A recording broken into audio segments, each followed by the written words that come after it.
Olá, amigos. Sejam bem-vindos ao podcast do Observatório da Liberdade de Expressão, um projeto de extensão da Universidade Federal de Ouro Preto, coordenado pelo professor Dr. Cláudio Henrique Ribeiro da Silva, e que tem por objetivo monitorar e debater conflitos acerca da liberdade de expressão. Eu sou Fabiano Oliver, responsável pela propositura do tema, que hoje será discutido pelos colegas Matheus Reis, Murilo, Matheus Alves e Watachus.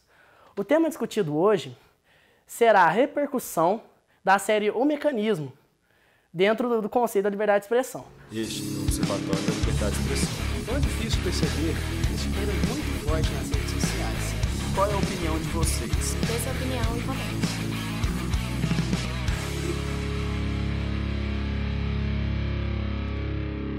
A série Mecanismo foi uma série feita esse ano pelo Netflix com a direção do José Padilha. José Padilha é um diretor altamente famoso pela condução de filmes ou de séries relacionadas à criminalidade na América Latina.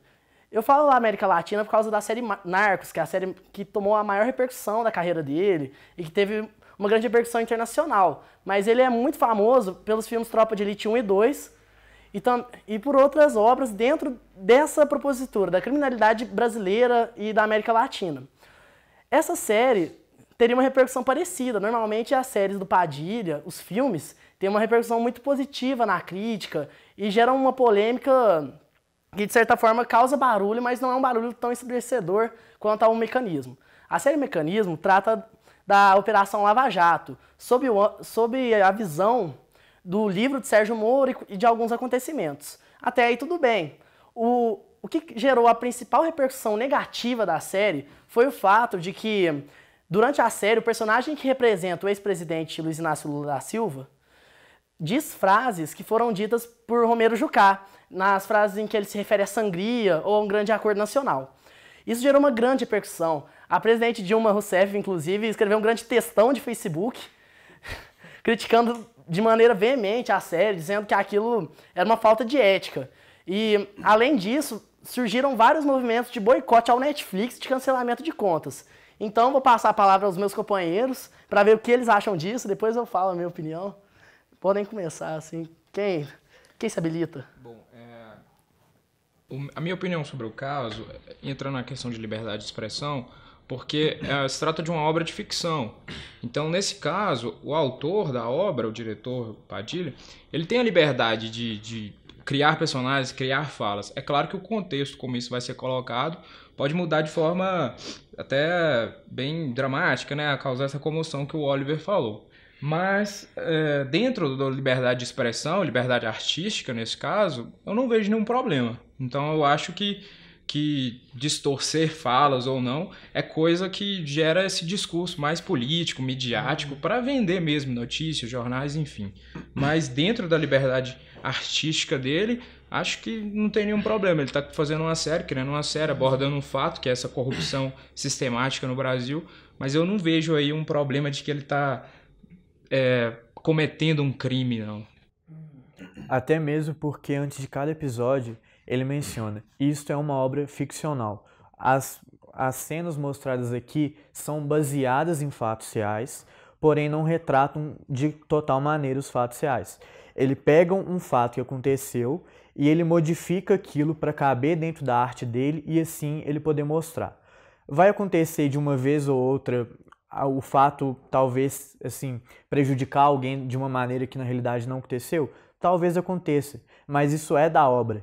Eu acho que, de certa maneira, ele retratou até bem, apesar de ter essa frase do Romero Jucá que foi atribuída ao Lula, foi feito um bom fact-checking da parte dele, do diretor e de toda a sua equipe, dos roteiristas, porque, de fato, ele retratou bem, alterando os nomes dos personagens, alterando uma coisa ali, mas sim, ele retratou bem o que aconteceu, pelo menos pela perspectiva do livro e pela perspectiva da imprensa que a gente teve.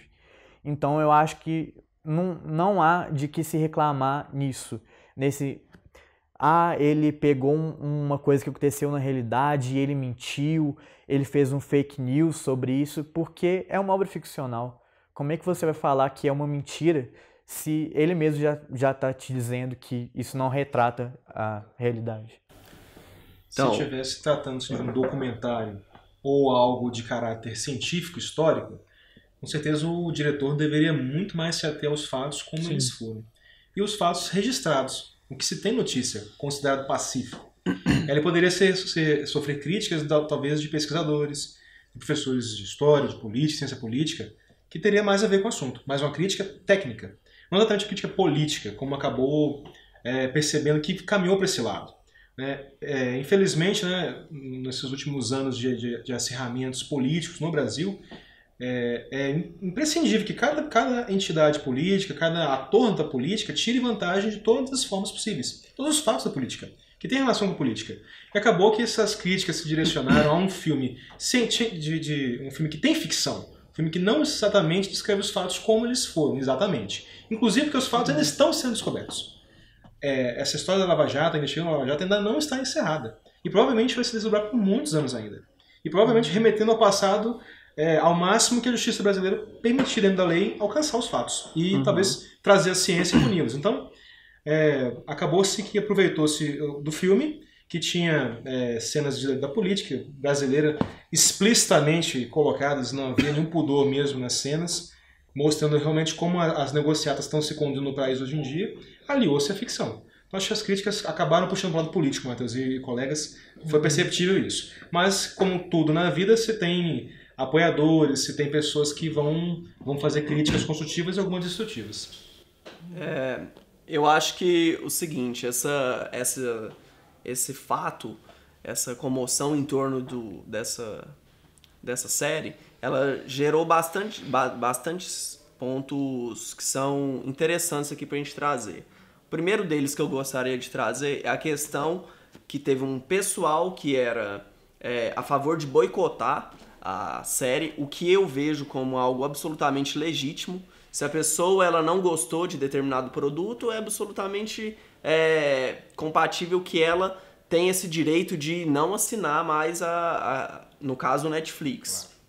Então a questão do boicote, para mim, eu acho perfeitamente legítimo, só que eu acho que é uma verdadeira birra. É uma birra em torno de uma causa política. Não sei se vocês lembram, mas naquele fato do Queer Museum que teve lá no Rio Grande do Sul, né, em Porto Alegre, em que era mais ou menos o mesmo cenário. Tinha uma obra artística que contrariava as crenças subjetivas do pessoal e o MBL foi lá fazer birra, foi fazer um boicote perfeitamente legítimo, mas pra mim é uma birra. Eu não compraria nenhuma dessas duas causas de boicotes, porque pra mim não passa mesmo disso, uma birra. Então acho que é algo que relaciona muito bem. Esse pessoal histérico da direita querendo boicotar, silenciar o pessoal que produz obras artísticas que contrariam suas convicções, e o pessoal histérico aqui da esquerda que também tem suas convicções contrariadas e acabam tentando usar dos mesmos instrumentos do outro lado.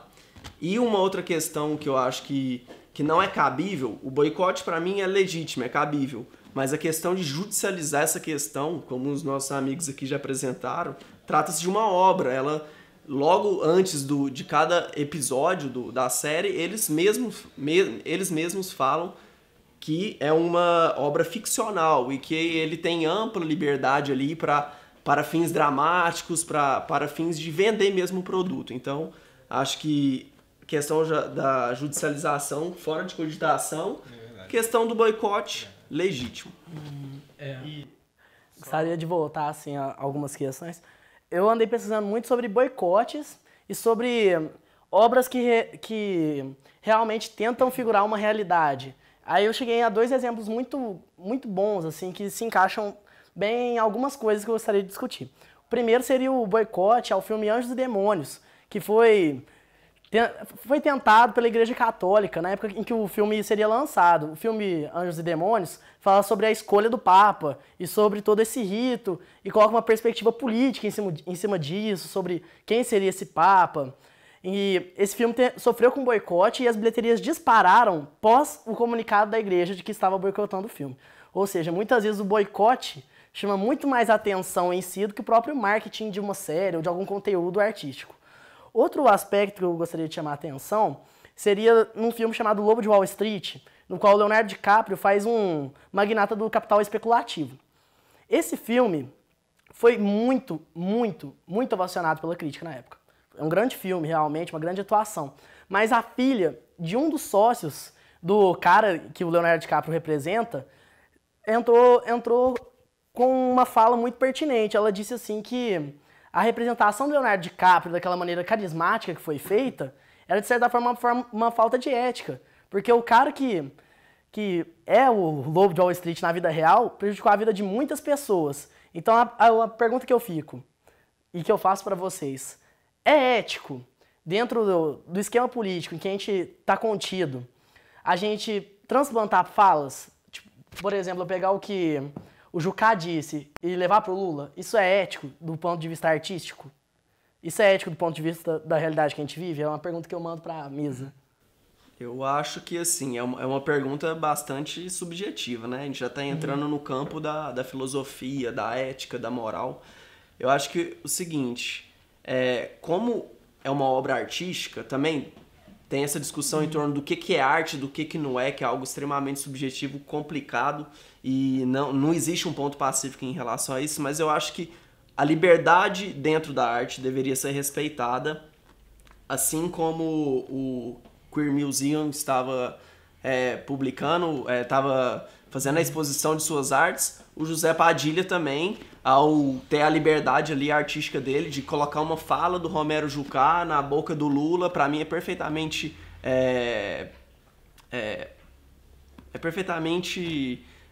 não é que seja ético ou não, é plausível de ser feito. E é engraçado que, no caso, a gente vê aqui a comoção da direita em torno de uma narrativa que não agrada, de uma obra que não agrada, e a esquerda em torno de uma narrativa ou de uma obra que não agrada. Então a gente vê que são duas panelinhas que querem ter o monopólio das narrativas. Que é como se cada lado aqui tivesse um departamento de narrativas estruturadas definindo o que é que deve ser a pauta da narrativa que deve ser lançada e o que não deve ser. Então aqui, esse próprio pessoal, eles nem entram na questão de ser ético ou não, se é arte ou não. Eles querem ter o monopólio da narrativa daquele fato para ganhar espaço no campo político. Então essa é a minha visão, e o debate em torno de ética e arte, isso seria algo muito, muito mais refinado, muito mais filosófico. Eu concordo com o que o Matheus falou, principalmente depois da Constituição de 1988, que traz a liberdade de expressão como direito fundamental. Nela tem dois aspectos que a gente consegue retirar dessa liberdade de expressão, que é o não anonimato, né? Ou seja, ela não deve ser anônima, e ela tem que ser uma liberdade responsável. Nesse caso, que o Oliver trouxe para a gente discutir, esses dois requisitos eles estão sendo cumpridos. Não é anônimo, tem o nome do diretor lá. E a liberdade, no caso de ser responsável, é porque você pode falar o que você quiser. Só que você vai responder pelas consequências, caso isso gere um dano. Então, eu não vejo aí uma questão de dizer o que é arte e o que não é arte, porque, igual ele falou, isso é um critério altamente subjetivo. Não tem uma objetividade de você dizer, pô, isso não é arte, não devemos falar sobre isso, não devemos discutir sobre isso. E aí, no que ele traz aqui sobre os filmes, por exemplo, o filme Anjos e Demônios, por exemplo, ele foi um filme que foi super assistido exatamente por ter esse conteúdo de proibição. O que aconteceu também no habeas corpus 82424, que tratava sobre discurso de ódio. Alguns livros lá que tinham conteúdo revisionistas, né, que o STF inclusive proibiu a sua publicação. Logo depois disso, esses livros eles entraram no mercado negro e foram assim, super procurados exatamente por esse conteúdo de proibição.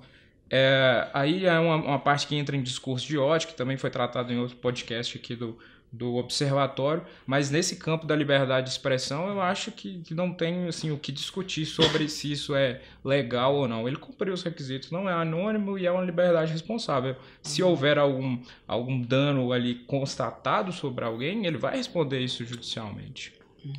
É verdade. E a Operação Lava Jato, que é uma investigação que está em curso ainda, ela, não sabemos, ela é partidária. Sim. Ela não tem um alvo específico dos investigadores, dos procuradores, dos delegados que estão atuando no caso. Ela é totalmente apartidária. E ela também vai ter um caráter que vai ficar marcado na história, que vai ser atemporal. Ela vai buscar fatos de muito para trás e vai lançar efeitos para muito para frente também dos inícios das investigações. Ela não está nada acabada ainda, ela está em pleno funcionamento, a operação. E eu tive leitura de algumas opiniões também sobre o próprio mecanismo, Oliver, sobre o seriado, né, de que não vai se restringir apenas a esse momento histórico em que o PT foi o partido, né, dominante do governo, foi o partido eleito, né, da presidente Dilma e presidente Lula. Os últimos anos de governança do PT não será restrito, não serão o único foco da Operação Lava Jato. Se eventualmente a Operação Lava Jato tivesse sido deflagrada anos antes disso, nos anos 90, provavelmente as figuras seriam outras. Sim. E que talvez tivessem o mesmo uso político do Lava Jato como um partido que quisesse atacar o outro. Então, assim, a fonte inspiradora do diretor do filme vai lançar frutos para todos os lados ainda. E não vai, esse debate político polarizado vai perder um pouco a razão de existir à medida que novas eleições cheguem, que o tempo passe e que a Lava Jato prove realmente que ela veio para dar bons resultados para o Brasil. Ao meu ver, pessoal, eu acho que as críticas à série O Mecanismo refletem de uma maneira muito forte a polarização política que a gente vive. E realmente essa disputa pelo domínio da narrativa. Eu fiz essa segunda pergunta realmente para ver a opinião dos meus colegas, porque eu tenho um pensamento muito liberal quanto à arte. Eu acho que a arte é algo que nos leva a transcender a barreira na qual a gente está no momento, a transcender um paradigma. E nós não transcendemos, às vezes, um paradigma ficando onde a gente está, ou ficando numa zona de conforto, ou agradando a narrativa de certas pessoas. Muitas vezes, quando você pega, às vezes, o discurso renascentista lá atrás, o discurso modernista, que são discursos de quebra artística, realmente, você vê que eles não agradavam a todo mundo. E eu acho que a série incomodar, e a gente tem uma série brasileira em um canal estrangeiro que chama atenção para nossa arte, para um estilo Padilha de fotografia, que é um estilo brasileiro, entre aspas. A gente ter isso, puxando a atenção pra gente, é algo positivo. E principalmente pelo lado de que a gente tem a representação realmente do Lula, da Dilma, mas a gente tem o Aécio na série, a gente tem Temer, e a gente tem várias figuras políticas de várias vertentes que realmente mostram um lado onde a gente não tem inocentes, assim. Às vezes eu via a série e me lembrava um pouco uma série mainstream, assim, na nossa sociedade, que é o Game of Thrones. Game of Thrones, você olha, a gente tem 1 ou 2 personagens realmente puros de coração e o resto deles vivem numa zona cinzenta. Esse conflito da zona cinzenta é muito bem visto quando você olha o Banqueiro Youssef, a representação dele. Quando você olha o personagem que faz, até mesmo o ator, eles mostram muito uma relação familiar, uma relação para mostrar que nós, seres humanos, vivemos em uma zona cinzenta. Então, acho que o Mecanismo é uma série regular, não é uma série que transcende, não é Narcos, não é uma série que realmente tem algo ademais assim, muito superior às outras séries, é uma série policial normal, mas é uma série que mostra muito bem a zona cinzenta que a gente vive, tanto no momento político quanto no momento pessoal, porque mostra muito o íntimo, às vezes, dessas pessoas. E eu sou contra qualquer tipo de boicote, e até mesmo esse tipo de crítica. Eu não acho falta de ética você trocar uma frase que poderia muito bem ter sido dita por qualquer político no contexto que a gente vive. E eu acho que essa liberdade tem que ser preservada. Mas assim, você falou que você é contra o boicote, mas em que sentido? Você acha que deveria ter algum mecanismo ali, algum artifício que coibisse os boicotes previamente de serem realizados? Como assim? Essa parte eu não entendi. Não, eu sou contra o boicote. Você não aderiria? Eu não aderiria, mas... Sim. Não, ser contra o boicote, não, pra mim também não. Não seria algo que eu... Você não teria adesão, né? Eu não teria adesão e muito menos apoiaria. Até mesmo porque o diretor não se preocupou com o boicote. Ele foi informado de que muitas, entre aspas, pessoas estariam tentando boicotar e o comentário dele foi: vão perder a 4ª temporada de Narcos então. Que mostra que ele não está muito preocupado com o boicote. E não deveria estar, porque perdendo ou não assinantes para o canal Netflix, para o veículo de streaming, ele também ganhou com a série. E o boicote sendo legítimo, como o Matheus já mencionou, e é sim legítimo, a pessoa não gostou da obra, então, portanto, não vai assistir mais obras daquele veículo, é totalmente normal. Então, nesse quesito, não há de que se preocupar. Realmente não tem muito problema ali. Eu acho que é, inclusive, extremamente forçoso chamar isso de boicote, porque é o que o Matheus falou, é a liberdade do consumidor. Você paga uma assinatura para assistir aquele canal, né, o Netflix, e os seus conteúdos. Então, assim, você tem a ferramenta lá de classificar o programa. Então, se você não gostou, dá 1 estrela, dá 0 estrelas, dá 3, 5. Enfim, eu acho que boicote, eu acho que já é uma palavra muito forte para esse caso. É simplesmente as pessoas que não querem mais assinar ali porque exatamente não gostaram do programa. Então, estão exercendo também a sua liberdade, né? Então, eu acho que falar em boicote fica parecendo uma coisa mais do que ela é. Então, eu acho que é simplesmente exercendo o direito de consumidor. Ah, não quero assistir mais, não estou em desagrado aqui com a Netflix, então pronto, não vou assinar mais. E boa. Acho que... o engraçado é que esses movimentos de boicotes que a gente tem visto recentemente, a gente percebe que o tiro está saindo pela culatra, né? Sim. No caso da Netflix, ganhou muito mais repercussão do que teria sem o boicote. O caso do Queer Museum também, lá em Porto Alegre, ganhou mais repercussão do que teria. Todo mundo foi atrás, né? E também eu lembrei do caso daquela Alésia, não sei se vocês lembram, que é uma loja de móveis que estava publicando lá umas fotos de uma mulher de biquíni com fotos. Inclusive era, e daí, acho que a dona... Isso, aí gerou um movimento de boicote. Um maiô. E no caso, vários movimentos feministas de esquerda começou a boicotar e dar nota 1 estrela pro Facebook. Aí o que aconteceu? O tiro saiu pela culatra, veio aquela galera curtindo a página do Facebook, aquilo ali tomou uma repercussão nacional. No fim das contas, quem ganhou foi a Alésia. Eu nem sabia quem era a Alésia, eu nem sabia que ela vendia móveis. Se faz que a Alésia era a moça, eu acreditava.